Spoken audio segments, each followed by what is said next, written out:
الحمد لله رب العالمين والصلاة والسلام على سيد المرسلين أما بعد فأعوذ بالله من الشيطان الرجيم بسم الله الرحمن الرحيم الصلاة والسلام عليك يا رسول الله وعلى آلك وصحابك يا حبيب الله 9 ذوالقعدہ 1441 ہجری چہار شنبہ یعنی بدھ کا دن وینسڈے 1 جولائی 2020۔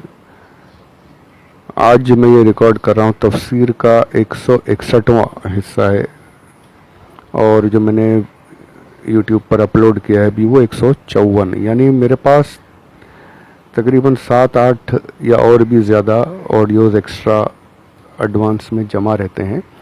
بزرگوں کے احوال، جو بزرگوں کے واقعات، اس سیریز میں بھی تقریباً 3-4 ایکسٹرا ایڈوانس میں جمع ہے۔ میں کئی 2-3 دن سے میں نے ریکارڈ بھی نہیں کی۔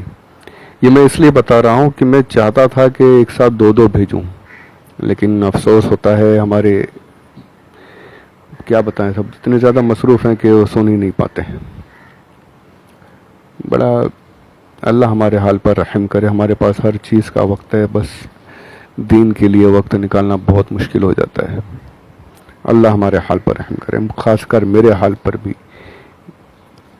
پروردگار ہم سب سے دین کے کام کروا لے، آمین بجاہ النبی الامین صلی اللہ علیہ وسلم۔ اور یہ اس لیے اتنا بول رہا ہوں کہ اس میں کرنا کیا ہے، صرف بیٹھ کر کچھ دیر سننا ہے، بس اور کچھ نہیں ہے، دھیان سے سن لینا ہے۔ وہ سب دور چلا گیا کہ اب اتنا مسافات طے کر کے، تکلیفیں جھیل کر کے علم دین حاصل کرنا، وہ تو اللہ والوں کی باتیں تھیں، انہوں نے کر لی، حاصل کر لیا۔ ان کا صدقہ ہے کہ ہمیں یہاں بیٹھے بیٹھے مل رہا ہے، بیٹھے بیٹھے گھر میں صرف یوٹیوب لگا کر کے سن لینا ہے بس۔ لیکن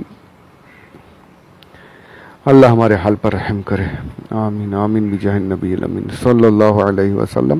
تو خیر، اپنے سلسلے کو آگے بڑھاتے ہیں۔ آج جو ہے تفسیر کے سلسلے میں سورۃ البقرہ کی آیت نمبر 14 اس کو شروع کرتے ہیں۔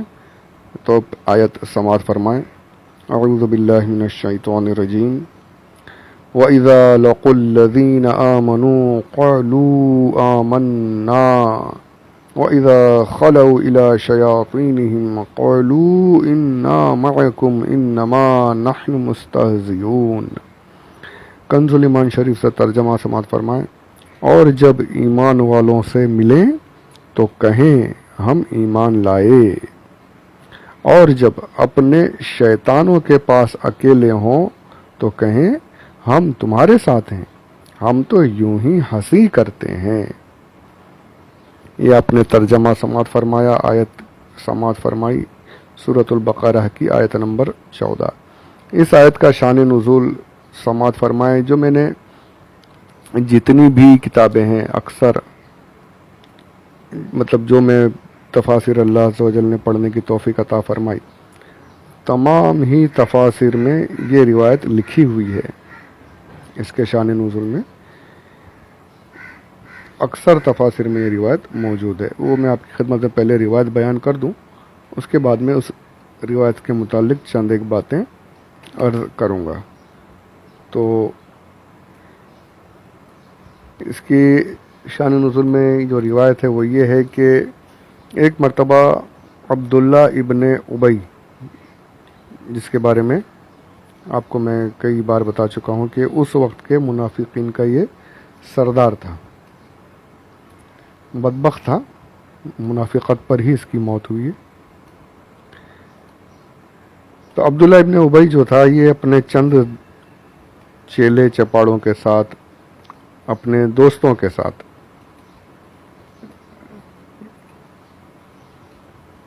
مدینہ المنورہ کی مبارک گلیوں میں ایک جگہ پر کہیں پر کھڑا تھا۔ تبھی وہاں سے صحابہ کی ایک جماعت آنے لگی۔ یہ بھی کھڑا ہے، وہاں سے صحابہ بھی آ رہے ہیں، ان میں اکابرین صحابہ بھی تھے۔ تو اس نے اپنے جو ساتھ میں تھے ان سے کہا، دیکھو میں ان کو کیسا بیوقوف بناتا ہوں ابھی۔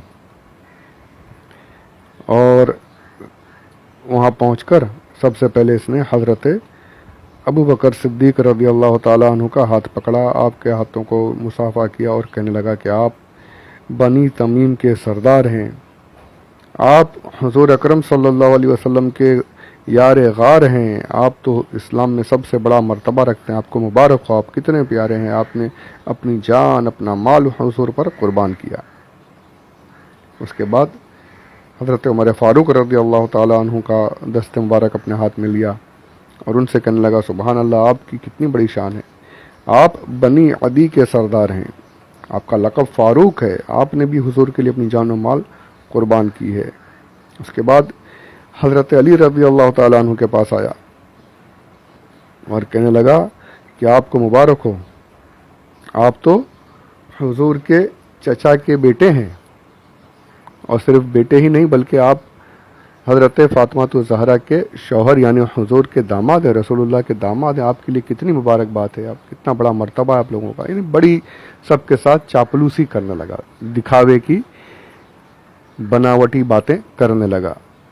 حضرت علی رضی اللہ تعالیٰ عنہ نے کہا عبداللہ اے ابن ابی توبہ کر لے، منافقت سے باز آ جا، سچا ایمان لے آ، منافقت سے باز آ جا، کیونکہ منافق جو ہے اللہ کی بدترین مخلوق ہیں، یہ حضرت علی کہتے ہیں۔ اللہ سے ڈر، منافقت سے باز آ جا، منافقین جو ہیں وہ اللہ کی سب سے بدترین مخلوق ہیں۔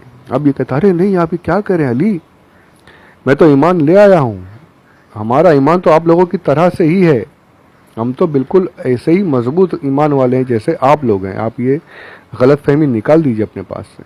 اور وہاں سے ہٹ کر اپنے انہی چیلوں کے پاس پہنچا اور وہاں جا کر ہنستے کہنے لگا دیکھا میں نے کیسا ان کو بیوقوف بنایا ہے، کیسا ان کے ساتھ میں نے مذاق کیا ہے، یہ سمجھنے میں ایمان لے آیا ہوں۔ اور یہاں پر صحابہ جو ہیں رنجیدہ ہو کر کہ یہ منافقت چھوڑے گا نہیں، حضور صلی اللہ علیہ وسلم کی بارگاہ میں حاضر ہوئے اور سارا واقعہ سنایا۔ اسی وقت میں عبداللہ ابن ابی کے رد میں اور تمام منافقین کے رد میں یہ آیت نازل ہوئی، جس کا آپ نے ترجمہ سماعت فرمایا ہے کہ جب مومنوں سے ملیں تو کہیں کہ ہم ایمان لے آئے، جب اپنے شیطانوں کے پاس پہنچیں تو کہیں ہم تمہارے ساتھ ہیں، ہم تو یوں ہی مذاق کرتے ہیں۔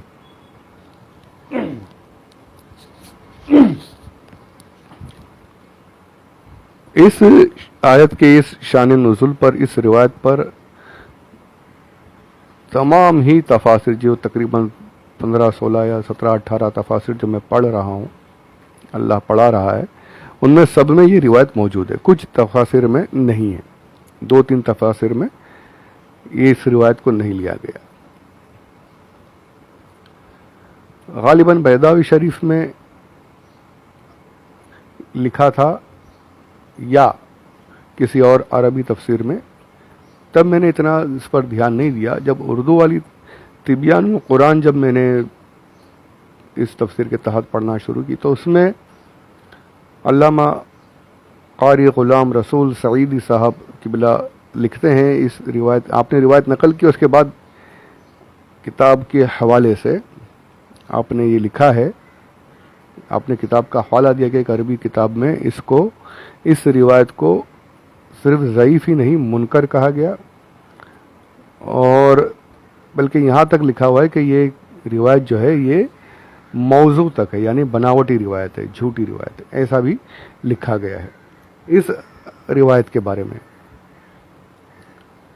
اچھا کیوں لکھا گیا، اس کی بھی وجہ ہے۔ دیکھیں یہ ہمارے علماء جو ہوتے ہیں محدثین کرام، یہ ایسے احادیث کی ایسے جانچ پڑتال ہوتی ہے، ایسا سمجھتے، پہلے تو راوی کو دیکھتے ہیں راوی کیسا ہے، اس کے بعد پھر متن میں کیا ہے، متن صحیح واقعے کے مطابق ہے یا نہیں۔ بہت یہ اب تو سمجھ لیجئے کہ احادیث جو آ چکی وہی ہیں، اس وقت میں جب حضور کا نام لے کر احادیث بیان کی جاتی تھی، جھوٹے لوگ جھوٹی حدیثیں بھی پیش کر دیتے تھے، تو اس وقت میں اللہ کے کرم سے ایسے علماء موجود تھے کہ جو حدیث پاک غلط اگر موضوع ہوتی اس کو چھانٹ لیتے تھے، نکال لیتے، بتاتے تھے کہ اس میں یہ غلطی ہے جو حدیث میں نہیں ہو سکتی، یہ غلط ہے۔ تو اسی طریقے سے ایک اس حدیث پاک میں بھی، اس روایت میں بھی ایک ایسا چیز موجود ہے جس سے کہا گیا کہ یہ حدیث موضوع ہو سکتی ہے. وہ یہ ہے کہ عبداللہ ابن ابی نے حضرت علی رضی اللہ تعالیٰ عنہ کے پاس آ کر جو کہا، پہلے تمام صحابہ سے جو باتیں کی وہ ہیں،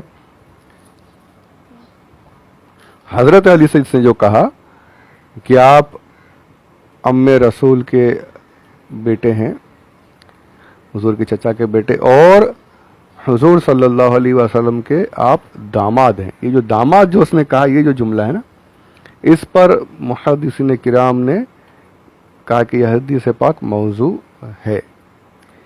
کیوں؟ کیونکہ سورۃ البقرہ جو نازل ہوئی ہے وہ مدینۃ المنورہ ہجرت کرتے ہی، جب سرکار مدینۃ المنورہ تشریف لے آئے تب ہی نازل ہو چکی. مدینہ میں ہی نازل ہوئی اور سورۃ وہاں پر شروع میں ہی نازل ہو گئی. اور حضرت علی رضی اللہ تعالی عنہ کا نکاح حضرت فاطمہ الزہرا رضی اللہ تعالی عنہا سے سنت 2 ہجری میں ہوا، یعنی ہجرت کے دوسرے سال میں. تو سورۃ البقرہ تو پہلے نازل ہو چکی تھی، اور پھر شان نزول بعد میں کیسے ہو سکتا ہے؟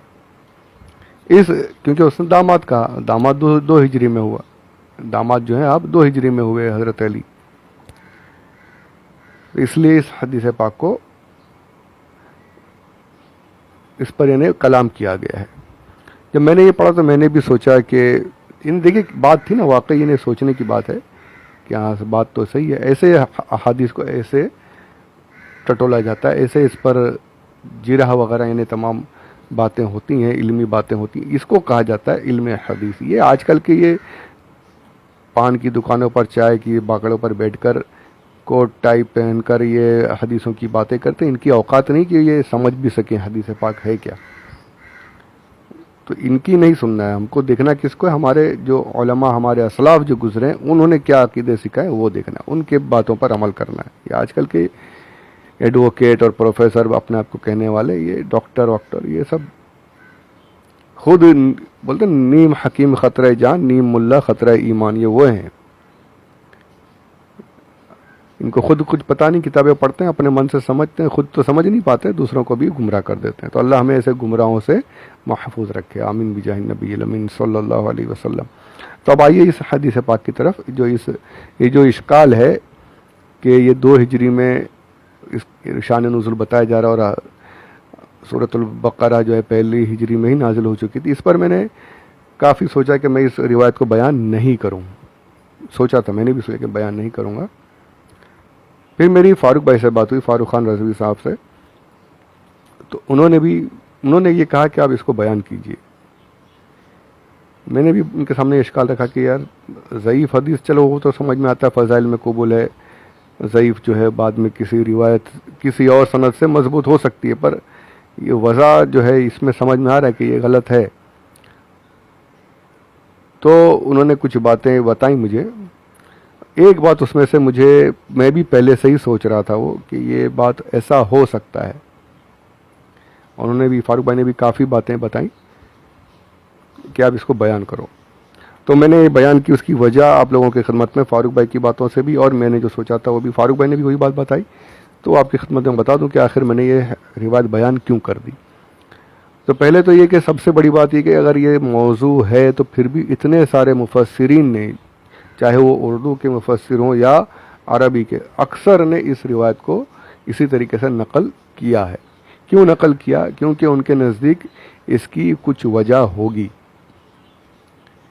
اور وجہ یہ ہے سب سے بڑی جو مجھے سمجھ میں آتی ہے، سب سے بڑی وجہ یہ ہے کہ جو یہ حدیث کا جو یہ جملہ جو ہے کہ آپ داماد رسول ہیں، یہ حدیث پاک جو ہے یہ راوی کے اپنے الفاظ ہیں جنہوں نے حدیث بیان کی. سبقت لسانی سے ان کی زبان سے یہ نکل گیا، اور جو سننے والے جو شاگرد وہاں موجود تھے انہوں نے اسی کو لکھ لیا اور آگے بڑھاتے چلے گئے. جیسے آج بھی اگر ہم لوگ بیان وغیرہ سنتے ہیں علماء کے تو کچھ ایسی باتیں وہ بول دیتے ہیں جو حدیث پاک میں موجود نہیں ہوتی لیکن واقعے کے مطابق ہوتی ہیں. ابھی کسی کی تعریف کرنا ہے، حدیث پاک میں لفظ موجود نہیں ہوگا کہ جیسے حضرت ابوبکر صدیق کے بارے میں بولنا ہے.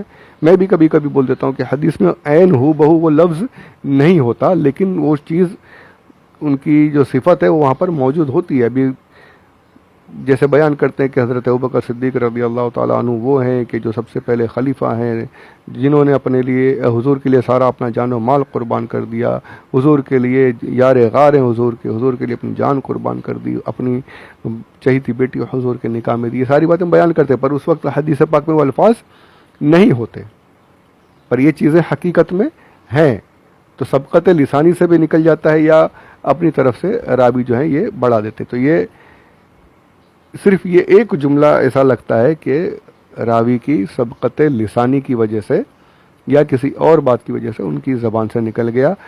باقی جو چیزیں اس میں حدیث سے موجود ہیں سب کے سب بالکل صحیح ہیں اور آیت کے شان نزول ہونے کے برابر ہیں. ایسا ہو سکتا ہے، منافقین عبداللہ ابن ابی یہ کر سکتا تھا اور اس نے کیا ہوگا، ایسا اس میں کوئی غلطی نہیں ہے. یہی سوچ کر تمام مفسرین نے غالباً ان کا جو اگر موضوع تھی تو پھر بالکل اس کو رد ہی کر دینا چاہیے تھا، لیکن سب نے لکھا ہے، ہر تفسیر میں موجود ہے، تو اس کی وجہ یہی ہے کہ اس میں کوئی غلط بات صرف ایک ہے کہ وہ حضرت علی کے بارے میں جو اس نے کہا، تو یہ ہو سکتا ہے راوی کا اپنا جملہ ہو اور تمام باتیں جو ہے بالکل صحیح ہیں.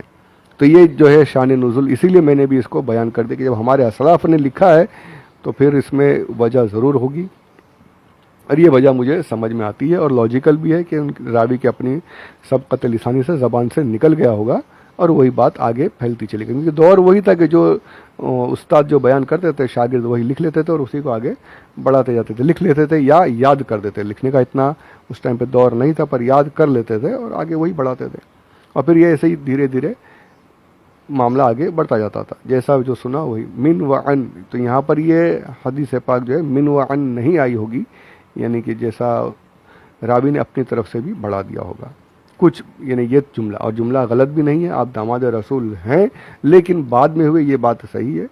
تو اس لیے میں نے یہ تمام مفسرین نے بھی لکھی اور میں نے بھی یہاں آپ لوگوں کی خدمت میں پیش کر دی ہے. تو یہ اس کا شان نزول یہاں پر میں نے بیان کر دیا. اس کے بعد کی باتیں انشاءاللہ اگلے آڈیو میں سماعت کریں گے.